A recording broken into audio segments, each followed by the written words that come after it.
Welcome back to another episode of Tracks and Wheels. Thanks for tuning in. Today, just doing a quick video on these snorkels that I have on my machine. I can't take credit for these. I saw them on somebody else's photos and copied it, but I get asked about them all the time. So I thought I would take a minute to show you how it's done.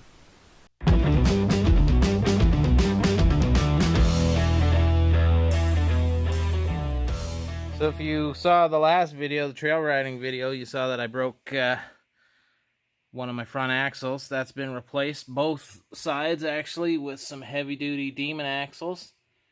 They're pretty beefy, they look pretty good. I've been out on them a couple of times. I would imagine they'll last me a while. I don't generally get too rowdy.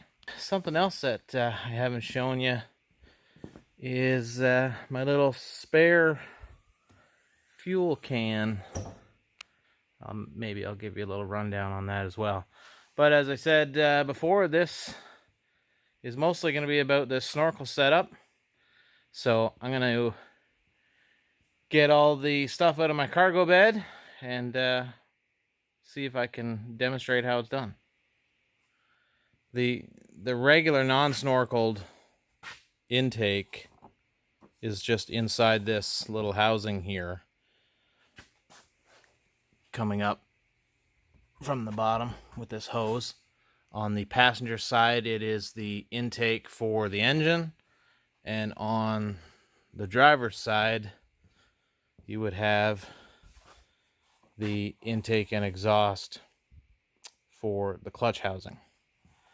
Now for the Highlifter, to bring the snorkels up to allow you to go deep, all they did was cut a hole in this housing, and then using this piping system here, they would connect engine side, clutch side, that would run up to the middle of the back window area up in here.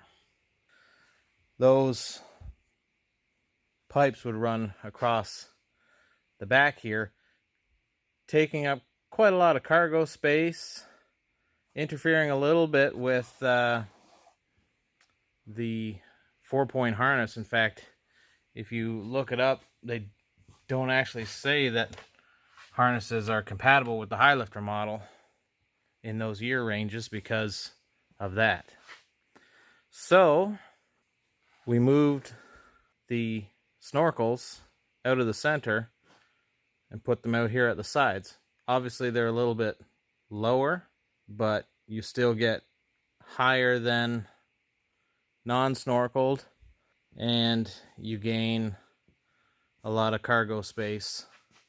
So really all you need to do this modification is to remove the piping from this area here and adapt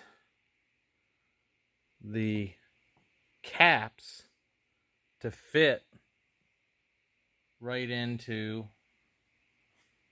the tubing underneath. All you got to do is put a piece of 3-inch piping on there to create a little stem, and it's all just held on there with hose clamps. You have to take this shroud apart a little bit to work on it. Underneath the plastic is just a rubberized sort of piece of ductwork. It's just covered in this plastic housing.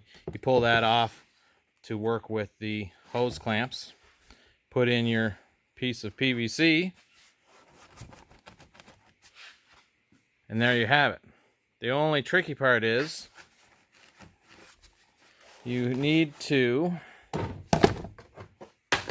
have this piece in place first, because the snorkel cap doesn't fit through this hole. You put the snorkel cap in, and then you just kind of have to stick your driver through this gap here to tighten your hose clamp. Then once it's tightened down, you can put this shroud back on where you want it. Oh yeah, sure. There she goes. And it's as simple as that. Over here, this piece here, all you have to do is the piece of PVC that you put in there. Just put a couple of screws into this piece right here, which is removable, and that holds it in place. This one here is exactly like the other one, so it's only this one here that's a little bit different. And again, you have to kind of get up under there and access the hose clamp like that, because this piece doesn't fit through here. I'm going to take this off and clean this out. My spare fuel tank, that's pretty simple too. This is just a 5-liter Rotopax style can that I got off of Amazon. It's empty right now, so. And came with this mount here. So all I did was just cut a plate out of aluminum. Got a couple of wheel studs and a couple of new wheel nuts, and just drilled, and these are pressed in. I had to cut the studs quite short to be able to put the wheel nuts on, because this plate obviously isn't very thick. And you can just see under here 4 bolts holding the Rotopax mount on. Now, this is a 15-inch wheel, so this container just fits in here and would not fit in a 14-inch wheel. So obviously this isn't going to work for everybody, but